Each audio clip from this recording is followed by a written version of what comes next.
Yo, what's poppin'? People, your boy Snacks is back in the building with another banger. And you know how we do. Before we get started, we got to give a shout out to you, the viewer, for taking the time out to watch this video. But while you're here, do us a solid and hit that like button, hit the subscribe button, and don't forget to hit that little star at the bottom. Hype your boy up. Turn that post notification bell on. And you know, we cannot do a video without giving a shout out to our beautiful ladies of the CU aunties, because the CU aunties are always in the building. So if you see one in the chat or in the comment section, make sure you give them a big shout out like we do on every video. Big shout out to the CU aunties. Now, y'all know how we get down. After the game on yesterday, that close loss that the Cleveland Browns took from the Buffalo Bills at home, the 23-20 loss, the conversation has got interesting. The conversation has turned. All of a sudden, the talk of the time is, can Shedeur be the starting quarterback for the Cleveland Browns in 2026? Should the Browns build around Shedeur? I don't know. But let's talk about it.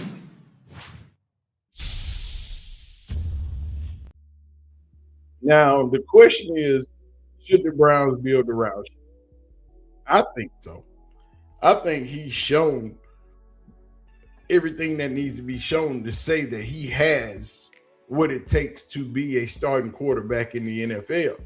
I think he's shown that he has the moxie, the drive, the accuracy, the athleticism, the ability to be a starting quarterback in the NFL.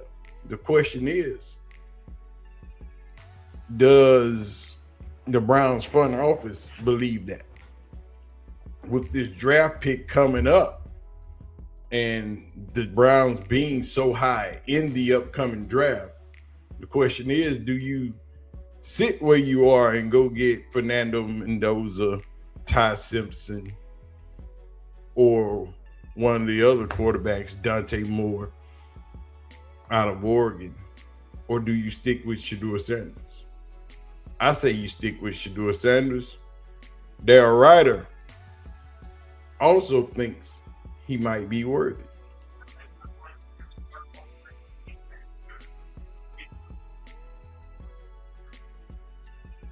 Like there is something there with this kid. I also feel like that he needs some polishing, needs a lot of polishing. And if they're able to get that done, I think he can be a player in this league. I loved what he did with his feet, how he evaded pressure, how he turned negative plays into positive plays with some of the runs he had. Unfortunately, on the flip side, though, he had plays that looked like they were going to be positive turn into negative plays. But no, I am actually in Shedeur's corner, but also at the same time, I got to call it the way it is. And there is some work that needs to be done there, but I like this kid's potential. I like his potential too. I think a lot of other people like his potential too. I think that Shedeur has shown to be a quarterback that can do what's necessary, do the mandatory things to survive in advance and be the Browns starting quarterback for 2026.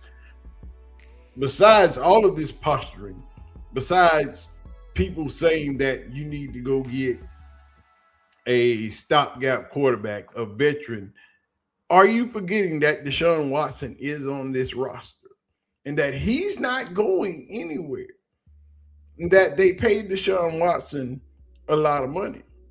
But Ken Carman is also one that thinks Shedeur Sanders should be starting quarterback in 2026. And I'm with Ken, ladies and gentlemen. I don't know about you, but I'm with Ken Carman. I'll tell you, I'll admit this much, though. I think I'm as open to Shedeur staying and being the quarterback in 2026 as I've ever been. The starting quarterback? The starting quarterback in 2026. I think I'm more open to it than I've ever been. And you're saying you feel better about that after yesterday than you did before yesterday? I don't feel worse. Why? It was just such a blah, dink and dunk extravaganza. I guess I thought he moved the offense as best he could. He definitely moved the offense. So what's the problem? That it was not what he's been known for. He's been known for testing secondaries, giving receivers a chance down the field, and that pinpoint accuracy down the field. And yesterday we saw none of that. It was a total, basically the Bills were dropping, it felt like 11 guys on every play, and the underneath was open. They took the underneath. They took it until he got sacked 2 times in the game. Well, I saw something different. I'll tell you, I'll admit. I saw something different too. And he couldn't do much deep with the defense that the Bills were playing yesterday. They were dropping a lot. They were playing a too high shell, and everything 10 yards and deeper was covered most of the game. If you was in the stream yesterday, you heard me calling this out, and there was no adjustments. And what we've seen from Shedeur in these past 5 games is a quarterback, if given around him, that would be able to produce a lot. The question is, can't he do it? The question is, are the Browns willing to do it? Well, are they willing to build around Shedeur? Are you willing to draft the necessary people and trade in free agency and bring in free agents to build your team up? Starting with your offensive line, starting expressly with your left tackle first, because your left tackle was getting beat to sleep yesterday. And Shedeur is having to scramble and do the things that quarterbacks do, because what else could he do? This play alone shows you that the offensive line was giving everything up. This play right here. It's just, look at that pressure. Can't throw, don't have the time. Got to get out of the pocket. Got to move, or you are going to get sacked, young man. And that was all day, because sometimes they brought pressure and sometimes everybody dropped back. If you got 4 people cross and 2 carrying 3 high safety and 4 in front, what can you do? There's nothing but take the check down and continue try to move the ball down the field. And he was able to do that yesterday. Everybody was waiting on those explosive plays, but the Bills weren't going to give those explosive plays. And people are questioning, why were they booing Dylan Gabriel yesterday? They booed Dylan Gabriel, for one, because they were close to the goal line, and nobody knew that Shedeur was hurt if you were in the stadium. If you were watching at home, you knew his finger was messed up. But and you saw your quarterback leaving the game and Dylan Gabriel coming in, which they have been doing that for weeks on weeks on weeks, taking Shedeur out when you get inside the 5 or inside the 10, and you see Dylan Gabriel come in, the fans' reaction was, no, Kevin Stefanski, we're not doing that. And Dylan Gabriel got in, got his 1 play, and got a sack. And you're booing Dylan Gabriel. You're booing Dylan. It seems that Ken Carman didn't understand why Dylan Gabriel got booed. He didn't get booed. He got booed because he was Dylan Gabriel. He also got booed because Shedeur went out the game And once again, we were on the goal line, and they had been taking Shedeur out of the game at the goal line. And this time that he went out and Dylan Gabriel came in, wasn't no running back coming in. And that was a problem for the fan base. And you can't be mad at them for that. You're booing Dylan Gabriel, but I don't think you're booing Dylan Gabriel when you're at the game. I think they're booing Kevin Stefanski when Dylan Gabriel comes out there. I don't know. They've had all game to boo Kevin Stefanski. They waited till Dylan Gabriel came on the field to boo. I know that, but he's not the one calling plays.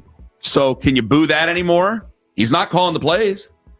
So if you boo, nobody knows what you're booing at. And the game's competitive. So why are you booing? It was weird. I got to say, it was bizarre. It is bizarre. That was not a good moment for Browns fans that were there. Oh, okay. Here comes Lima shaming everybody. Well, yeah. Are you just not going to come to the game next week because you're afraid they're going to boo him if he goes out there? Because it doesn't make sense. In no scenario does it make sense to boo the quarterback coming in for the injured quarterback that leaves when the quarterback coming in has been nothing but, from all accounts, a great teammate, a great person.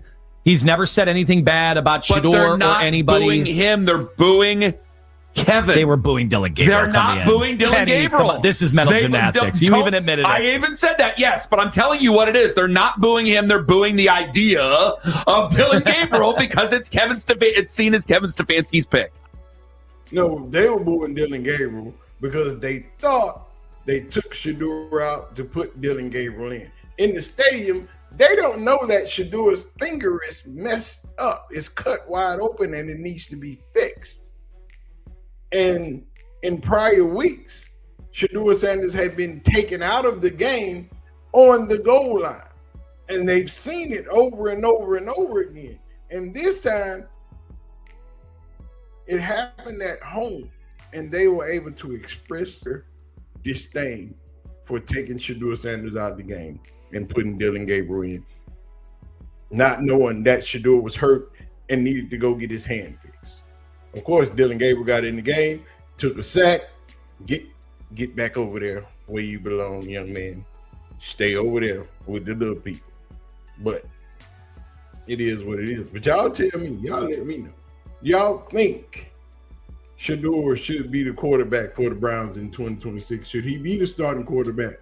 Should he get those 17 games to prove what he is? Because he's only going to be played 7 games going toward the end of the season. And then you're playing 7 games with no starters, most all rookies, bad receiver core, bad offensive line, bad everything.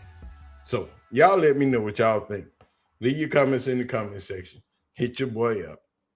Let's talk about it. And I'm going to holler at y'all on the next one. I'm out of here.